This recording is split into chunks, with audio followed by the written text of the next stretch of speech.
You wanted the best. You've got the best podcast. The hottest podcast in the world. The Chris Voss Show, the preeminent podcast with guests so smart you may experience serious brain bleed. The CEOs, authors, thought leaders, visionaries, and motivators. Get ready. Strap yourself in. Keep your hands, arms, and legs inside the vehicle at all times, because you're about to go on a monster education roller coaster with your brain. Now, here's your host, Chris Voss. Hi, folks. It's Voss here from the ChrisVossShow.com, the ChrisVossShow.com. Welcome to the big show, my family and friends. As always, bringing you 2 to 3 shows a day, 10 to 15 shows a week. What more do you want from us, people? Jesus Christ, there's so many brilliant minds and people on the show. It just expanding your mind to a level that is unbeknownst to humankind in any way, shape, or form. We're literally changing the brain size of humanity, and that's what the geologists are telling us when they're digging up the old skulls that had listened to the show from the last 15 years. They're finding that their brain size increased. That or it could be the brain damage in the blood, the brain bleeding, or whatever it is. One of those two. We think they're smarter because of it, and there's no way to know unless you try it first. Remember, there's a 30-day trial on all the Chris Voss Show episodes, and with a money-back guarantee, if you're not smarter at the end of 30 days, we'll go back and listen to all the shows. Damn it, what the hell were you thinking in the first place? Chris Voss Show, the family that loves you. Make sure that you support the family. Go to goodreads.com/Chris Voss, LinkedIn.com/Chris Voss, YouTube.com/Chris Voss, on TikTok 1 Chris Voss 1, I should say, TikTok, and follow us and support the show over there. Refer it to your family, friends, and relatives. Give us a 5-star review over there as well. We had an amazing gentleman on the show, and he's going to be talking to us about real estate, investing, and some of the incredible things he's done to build his business. So you're going to learn a lot about stuff like being an entrepreneur, building companies, et cetera, et cetera. We have Venkat Avasarala on the show today. Did I get that right, Venkat? Yeah, Venkat Avasarala. There you go. And he is joining us on the show. He's the founding and managing principal at Stryker Properties, LLC. And he is a seasoned real estate professional. His main focus is ground-up development of market-rate multifamily properties and acquiring value-added workforce housing multifamily properties in landlord-friendly Sun Belt states. He's developing 2,700 multifamily units in DFW, Austin, and Phoenix. He also has acquired 3,600 existing apartment units since 2016. He's managing $150 million in investor equity and has over $900 million in assets under management. Welcome to the show, sir. How are you?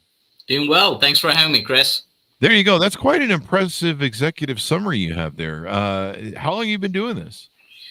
Since 2016. There you go. Since 2016. I wasn't sure if that was just the acquired. So this is going to be an awesome discussion to find out how you built these amazing companies, some of your thoughts on what the real estate market is doing. Give us your .com so people can find you on the interwebs, please. StrykerProperties.com. There you go. STRYKER Properties.com. There you go. And so give us a 30,000 overview of Stryker Properties in your words, and kind of some of your thoughts on it, what you want people to know in a big synopsis. Yeah, in a nutshell, what we do is lately what we've been up to is we're building Class A multifamily apartments. Class A meaning affluent areas, luxury product, because as you know, the home affordability is going down every single day. An entry-level home is like $500,000 in any major metro. And a lot of people don't have the 20% to put down, let alone afford the mortgage payment for 30 years with mortgage rates at 7.5% right now, right? Mm-hmm. And young people are wanting to rent now because the demographics have vastly changed over the last 10, 15, 20 years. Mm-hmm. We have the baby boomers coming who are downsizing, don't want those houses. They want to live in apartments. But the young people, they're getting married late. And also a lot of people are staying single, even with kids. And then some people are choosing not to have kids, right? So no longer you absolutely need to have that big house like we thought, right?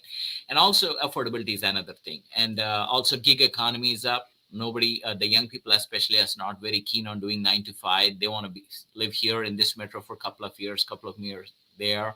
So for all these people, renting Class A apartments with highly amenitized apartments is the way to go, and we are filling it that need. And I'm doing my part in DFW, Austin, and Phoenix. There you go. And it's interesting. I guess the model's really changed, maybe with remote working as well, and Yeah, people wanting to be more mobile. absolutely. I guess some of those, you a lot of people complain about how they can't afford houses, but it sounds like a lot of the metrics and statistics around what people want to do is vastly changed from the old world. Absolutely, no doubt about it, right? Hmm. And also, right, if you see the construction costs, um, especially after COVID, everything is just worth like 30, 40, 50% more than what used to be. And people are not making 30, 40, 50% more than what they made before pandemic. Hmm. This is norm in the rest of the world. US was the only place where we had affordable housing, but no longer that's the case. So we are kind of becoming like every other country, every other developed OECD country out there. So nothing out of the ordinary. We are just reverting to the mean, um, so to speak. But yes, I mean the struggle is real, especially after 2008. A lot of developers, single family developers, they went bankrupt. They didn't get any help whatsoever. Not the kind of help, not even like 10% of the kind of help that the federal government extended post pandemic. Nothing. So people were slow to get back into the business and building homes, right? So there is that scarcity as well. And then there is NIMBYism, right? I mean, a lot of people don't, a lot of cities don't want that, all that development. So all this coupled, the net result is unaffordable housing, and people's incomes are not keeping up with the raising Hmm. costs of the ownership. And also you take the property taxes, insurance, energy, everything is just so expensive nowadays. So That's true. renting is the new American dream, and just living your life on your terms. This is ironic because well, I don't know if irony is the great word, but years ago in 2008, when the I owned a mortgage company for 20 years before that until 2008. We all know what happened then. And people would always the rule in the business was people always default on their credit cards, but they would never default usually on their home payment because you got to have a place to sleep at night. Absolutely. And that was kind of like the rule of the business for 20 years, and probably before I got in the business. People, there would be special mortgages that we would have for people who always made their mortgage payment on time and never defaulted on that, but they would let everything else go, and there would still, it's like if you held on to that one main thing, the mortgage payment, you'd at least have a shot at something. And when with the banks I started consulting with after business started going down, I remember walking into a place in Santa Monica, a bank in Santa Monica, and I was in their back office, and we were talking, and they go, "Yeah, we just got another bag of jingle mail." And I'm like, "What's jingle mail? What the hell's jingle mail?"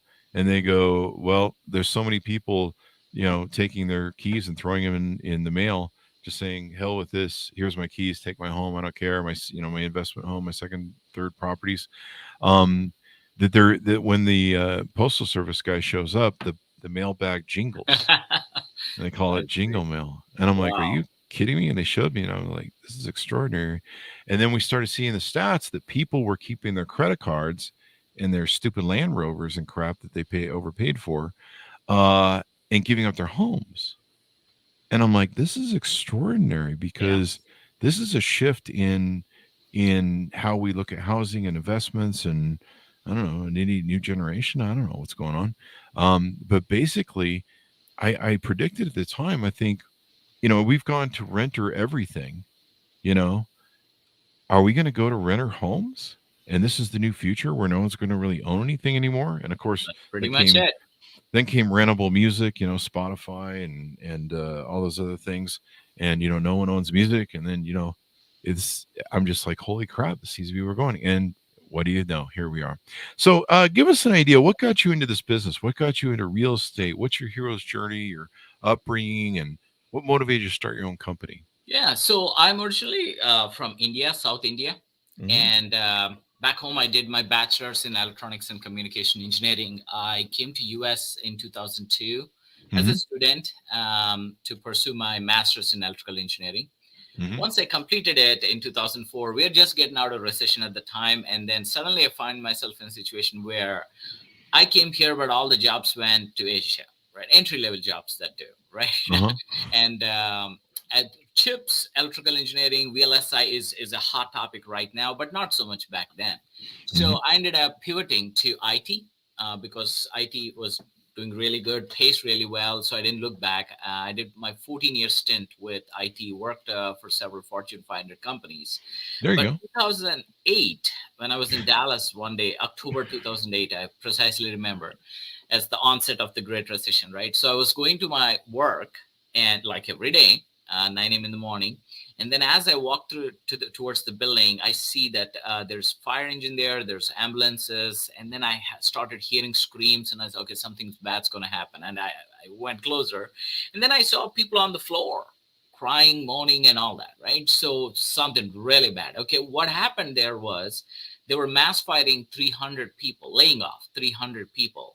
And these are all older people, like 50s, 60s, and they were working on some outdated technologies that particular company was using. And the reason why they are like in distress is like, who would hire them now? That's all they know. Nobody uses that software anymore, right? So that whole batch was being outsourced and replaced by young chaps who would work on a fraction of what they were paying to them, right? I'm not here to criticize the policies and practices of a company. Everybody do what they have to do to survive, right? And to increase their shareholder value. But that dawned upon me that, look, we cannot be complacent on our jobs. It can be there today, it can be gone tomorrow. And I promised myself that, I will not let this happen to me.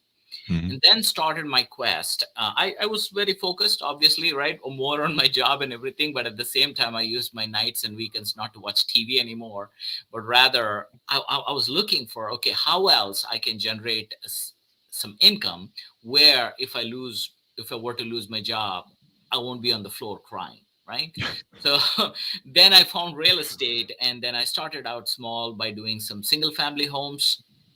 And then I acquired about 20 of those in DFW, and I was managing them myself.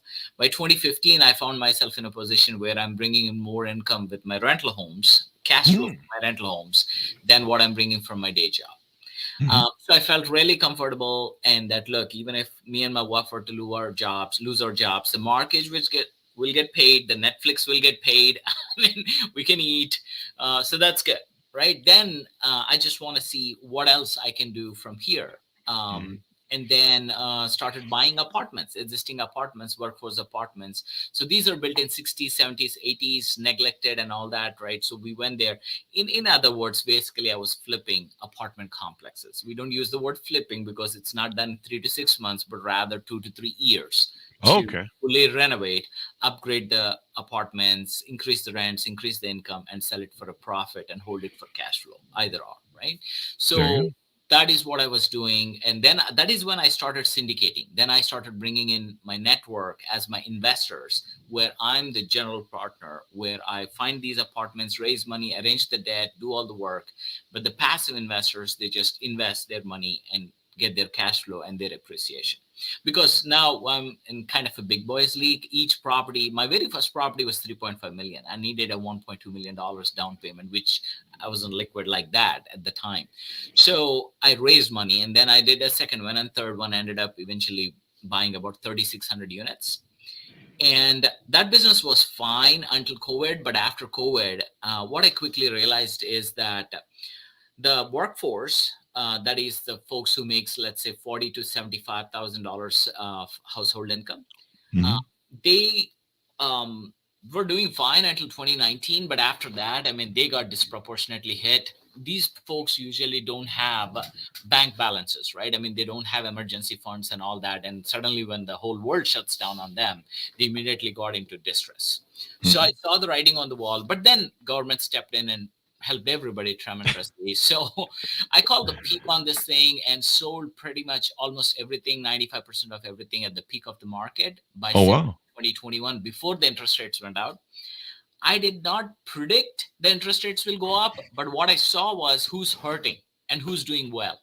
Uh-huh. Income inequality just widened like crazy Yeah. after federal government printed all those dollars and just left it on on people. All Mm-hmm. that money started ending up in the top two quintiles of the population, while the bottom quintiles, even though they had a surge in savings for a little while, but then again they're worse off right now. So when I Mm-hmm. saw that, I saw the writing on the wall and exited that workforce housing and chose to, okay, now I'm going to cater to the top two quintiles of the population by building class A apartments. Why? Because houses are just so expensive. Now it Yeah. costs like 30, 40, 50% more to own than to rent. Never before in the history of the time in United States where the gap was so different. So for me, that was a slam dunk, coupled with the demographics, changing demographics and what they really want. There So you that's go. my transition. And now I'm building about 2,500 units, 1,700 units actively, and the rest of them in pipeline. There you go. And it shows here on your company profile on their website. I don't know if this is fully current, but $611 million in assets under management. That is correct. That is after selling our properties, Wow. the 3,600 units. So yeah, transactions of 900 million and about 600 after selling the 3,600 units. We still have $611 million under management. Wow, man. And that's awesome. So what do you do for people on your website? Do you help investors? Do you help people learn That how is to correct. invest in real estate? Let's talk about Again, that. my background is IT. So the most about I would say about 60, 65, two-thirds of my investors are IT professionals who can relate well with me. Mhm. And Chris, here's what happens with IT people. They get paid really well, right? I mean, Mhm. anywhere between, I would say, even a junior person gets paid $100,000, which is well above US household income, right? All the way into 300s, 400s, 500s. So these people are really good at what they do, but it's very taxing, right? Once you spend that 8 hours in an IT job, your brain is fried for the day, right? You last thing you want to do is to think about investments and all those things, right? Uh-huh. So we kind of we're good at our jobs, but we kind of neglect our personal finances. And I Mm. was one of them, right? Because every time when it's time to allocate funds in your 401k, Mhm. uh, I used to go to 401k and just sort out all the funds available, and I used to pick up the top four funds which performed well last year.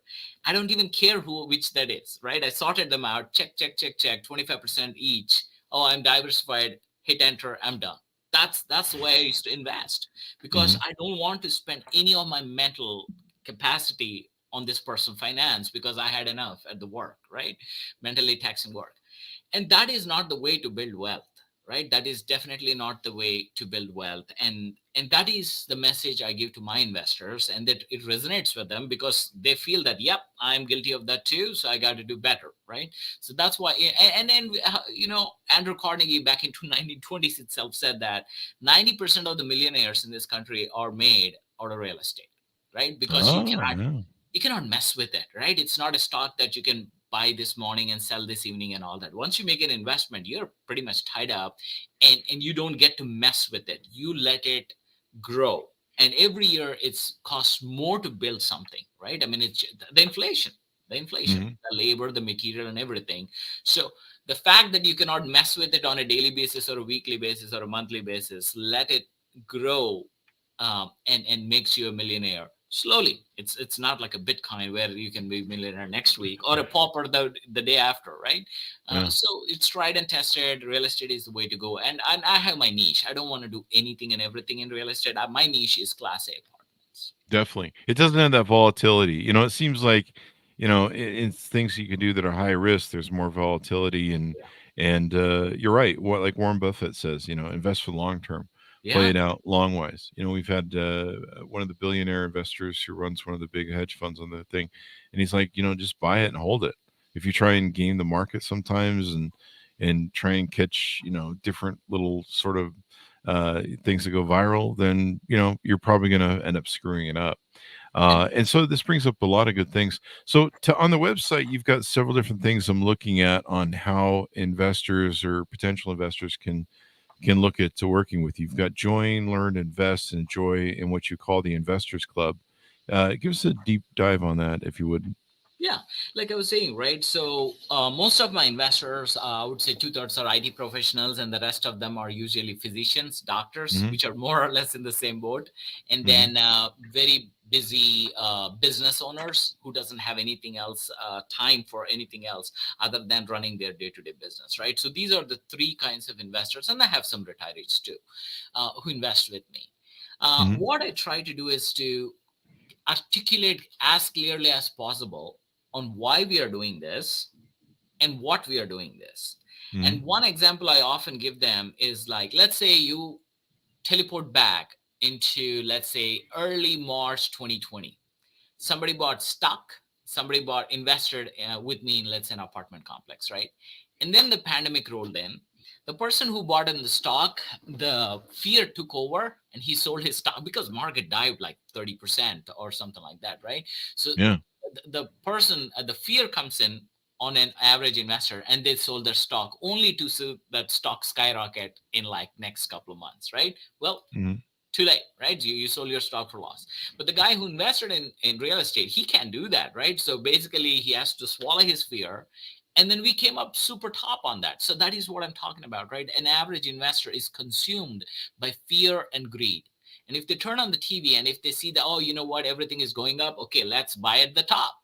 Right? The Yeah. fear, same thing, right? So you can't do that in real estate. You'll not be able to do that in real estate, and that is how I grow investors' equity, right? Yep. And what I also share with them is the how when we build something, we are adding value to the dirt, right? I mean, when we got there, it's just dirt, right? And then we build a structure and we create homes, and then that is how we make our margin.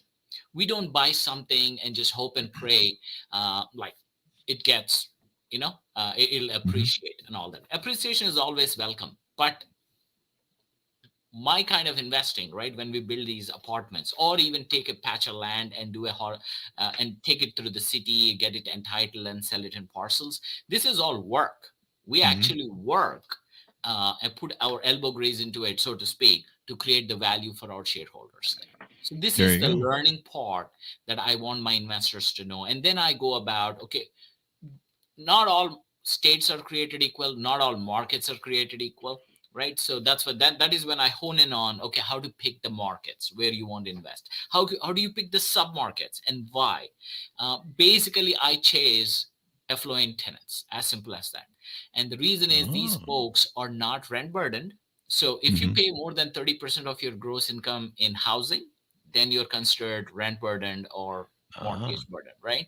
Hmm. So we look for the people who are at 20, 22%. Why? Because they Oh. have so much more to spend before they get rent burden, right? Yeah. Uh, my expenses go up, my taxes go up, or insurance. That's fine. I'll be able to pass it on to the tenant and they won't mind paying that, Hmm. right? But as opposed, I mean, if I go after this workforce tenant who's already rent burden, they're forget about 30%, they're already paying 40, 50% on the rent. And even if I send $50 increase in the rent, they're just already stressed. Now they'll Yeah. just move away, just leave you, or even worse, they might stay there for 2, 3 months and not pay the rent and leave. And this is happening, right? This is happening. And I saw the writing on the wall back in 2001, and exited at the right time. So this is Hmm. the learning that I give to my investors. So there's webinars that I conduct for them. And then one-on-one, they set up time with me, so that not everybody knows all this, right? I mean, they're busy at their job, but it's my job to understand the macroeconomics, microeconomics, especially my neighborhoods and what's happening here, and then share that education with them and hopefully make them a better investor. There you go. What are the best sort of prospects of people who want to invest with you? What does their profile look like, and how are they a fit if they're out there listening to the audience? These folks are most majority of my investors are, let's say, between 30 and 65. Hmm. And there are some outliers, but usually that's the people. And these are people uh, who have jobs and they have some capital formation already, and they've been Hmm. messing with stocks and not to have much success. And they're basically tired of this roller coaster, right? I mean, up, down, and it's like, I mean, how long can you take it, right? I mean, we are humans and we have emotions and everything, and people who are just tired and want to focus on better things in life and want to invest passively and don't have to worry about it. And they understand that it's not a Tesla stock to double like in a week or a month, right? I mean, they understand that, but they will get there slowly. Those that is the profile of the people. Not young people are like still into bitcoins, cryptos, and all those things. I don't get a lot of young investors like in their early 20s and all that. But usually, once people become mature, about 30 to 65, that is the profile, and they're everywhere. And my investors are pretty much in every state, but mostly concentrated in Texas because most of these projects are Texas. And we get quite many investors from California, um, Chicago, Jersey, New York. And one other thing, Chris, is people who own real estate in some of these states, like they can't even evict a tenant. You need Yeah. you need to do business where the state don't see you as an enemy, right? I mean, Ah. thankfully, I operate in markets where the state recognizes that how valuable we are, who provides housing to all our citizens, right? So we'll be able Mhm. to evict our tenants, and also friendly. I mean, that's all we are talking about. I mean, they don't have to do anything for us. It's like, look, if they don't pay, we should be able to evict them. It shouldn't Yeah. take 6 to 12 months to evict. It should take about 30 days to evict, Mhm. right? And that is the areas where I operate. And lot many people can say that. Like my California investor said that, look, I just sold all my homes. I can't deal with no more. Uh, what opportunities do you have, right? So that I Yeah. can put in there and I don't have to worry about it. There are definitely places that are more friendly to, tenants that don't pay their rent, or landlords that are trying to foreclose or do stuff. And yeah, and it looks like you have a lot of properties in Texas. Texas seems to be a good growing place for everything these days. Absolutely. Yeah. Yeah. Especially not Dallas, right? I mean, so there are a couple of counties here in Dallas. DFW, Dallas Fort Worth Metro has 7.8 million population. Mhm. And we get about 300 new people coming into our metro on a daily basis. Wow. But it's about a 10 county area if you even count the peripherals. But 50% of all this inbound migration is coming in Mhm. only into two counties, Collin County and Denton County. That's it, 50%. And the remaining eight counties split the other 50%. And guess where I'm focused? Those two counties, Collin County and Denton County. There you And go. these are affluent counties. This is where, let's say, for example, Toyota, after 150 years, I mean, they moved from California to Texas. Where they came into Collin County, right? And then so did JP Morgan Chase, Liberty Mutual, and even PGA. After so many years in Florida, they came to Frisco, which is in Collin County, right? So Mhm. this is where I want to focus, where you have high income jobs, white collar jobs, but still the real estate is just so expensive, so expensive. Like for example, Frisco, right? Um, an apartment complex I can buy for $250,000 a door, but a home, median home will be like about 650, $700,000, right? I mean, Wow. go upwards from there, right? Mhm. So you see the difference, right? $250,000 for apartment complex versus like $700,000 to buy a home. How many people can afford that $700,000 entry level home? If you want a Yeah. nice home with 3,000 square feet, all that, we're talking a totally different number, like north of a million, right? Yeah. So that is where I want to provide housing via Class A apartments to those who really want to live in that place, gives access to their kids to all those nice schools, amenities these rich cities provide, but they just simply cannot afford to buy there. And they can come and rent with me, and now all they have all this available to them. So that is There you what I go. focus on. And I'd seen that Dallas is seventh on the list of places, the top 10 destinations for people that are moving to in 2022.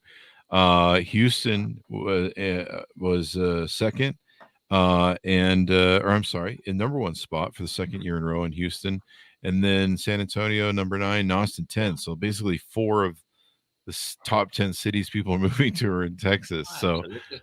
it kind of tells you where things are going. I remember when Las Vegas used to be the big thing everyone was moving to. But now it seems like people like that Texas. Plus, I think I don't know if your summers are as bad as Vegas, but I think they're It's not fairly. as bad as Vegas. Yeah. Like this is once in a while we get about 40 days, 100-degree days, but Vegas Mhm. is like Yeah, it's we're totally crazy. different, right? I mean, it's like you get grilled over there, right? Yeah, Here, we do for about 3 months of the year. We fry. there you go. But yeah, the draw for Dallas is first of all the geography, right? I mean, especially like I was talking, IT people who travel for their work. Guess what? If Mhm. you live in Dallas, it's 2.5 hours in any which direction, right? So all the people, affluent people who travel for their work, Dallas is the place to be. And then what happens is we don't have state income tax, which can be pretty That big, is right? I awesome, mean, man. so that is good. And if you stay in a apartment, forget about it, you don't even have property taxes. We do have higher property taxes, but then again, if you live in an apartment complex, heck, there's no property tax. Well, you just pay your rent, and that Yeah, rent is in line with any other metro. It's yeah. not like, okay, rents in Texas are higher because there is no income tax, nothing like that. So There you if go. you're a renter, you can have your cake and eat it too, There you right? go. So that is the draw here, and also the business is fiercely business friendly, right? Fiercely business friendly, and every day, every week we are here. Somebody is coming here, and we have plenty of land. The day we run out of land is when the growth will stop, and that won't happen anytime soon. That's not gonna happen anytime soon. There's a lot of empty land in Texas. It's a Absolutely. huge state. So this is pretty good. Well, we have a new segment we're doing on the show, and we're calling it. I don't think we have a name for it, do we? But basically, we're going to ask our guests 5 questions, and Mhm. usually you find this coming at the end of the show, folks. So you always want to watch to the end, but we may surprise you and put it close to the middle, like I'm doing today. And it's helped us get to know our guests better, but to also, have some fun here. So we've got 5 questions we're going to ask you, and just give us whatever Sure. your thoughts are. But there is a bit of a penalty phase here. So if you answer any of the 5 incorrectly, you're likely to be thrown in what we call the Chris Voss Show podcast gulag, where you have to eat the gulag goulash from the Chris Voss Show. I don't know what that means. Our guest in the prior show came up with that. So we like the gulag goulash, and you will not be returning home to your family and wife. Now, we've had some people that have thrown the guest questions so they don't have to go home to their family, and we do not allow that either as well. So try and answer the questions as best you can Sure. as well. So if you're ready, here we go. The first question: is it better to be smart or lucky? You can only choose one. I would say smart. Okay, so we're going smart. That's your final answer? That's right. All right, there you go. Is cereal a soup or a salad? It's more of a soup. Is it? Yeah, because it's liquid and all that. Yeah. All right, that's your final answer. Yes, All sir. right, we'll put that one down in the docket there. And should socks be worn inside out for good luck? Mm, no, I don't do that. So I would say that I'm stickler. I'm a little OCD on things. So All yeah, right, I want to wear it proper way. there we go. There we go. We have a definitive authority on that. Then, is it acceptable to eat pizza with a fork and knife? Absolutely not. Absolutely Maybe not. Chicago deep dish. I don't know if you can call it a pizza, but yeah, I mean the regular New York pizza has to be enjoyed with hand. That's true. I think we accept that answer, judges. It's kind of a pie, that Chicago deep dish. But Yeah, other than that, you need to use your hands. absolutely. And is it appropriate to wear a Halloween costume every day? Like some people accuse me of looking like a clown or somebody scary every day. At least the kids, they point at me at the store and go, "Look at that, mommy." Hey, look, life is short, man. Whatever makes you happy. Whatever makes you Don't- happy. So, judges, final tally. There you go. You win. You win. Venkat, I apologize. You're going to have to return to your family. You do not get any of the gulag goulash of the Chris Voss Show podcast. So there you go. So thanks for participating in that. And my audience for watch for future shows. We'll use it as a bit.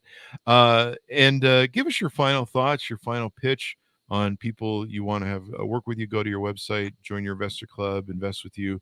And any final thoughts from you, sir? Yeah. Hey, look, everybody has to pay attention to what's going on in the world. A lot's happening in very short time, and especially in the last 3 years, right?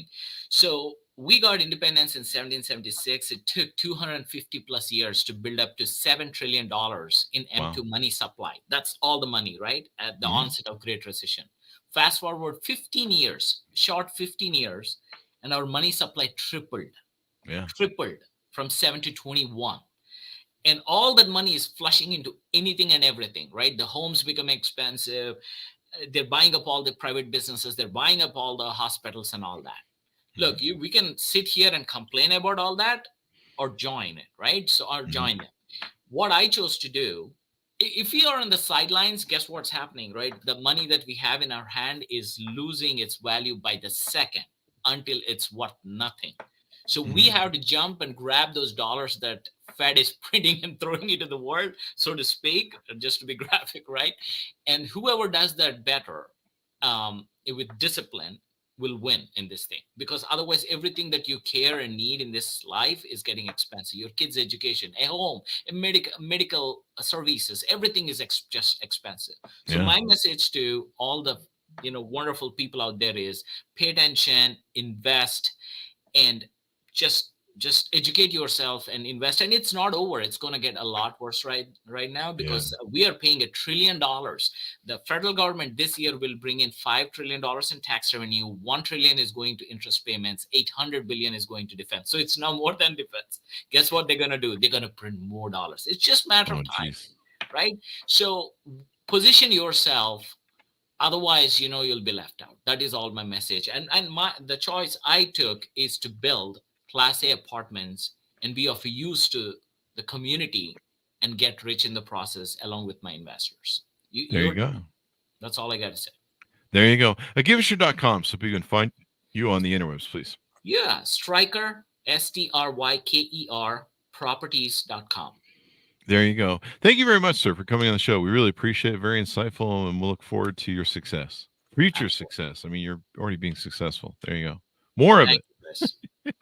Thank you. And thank you.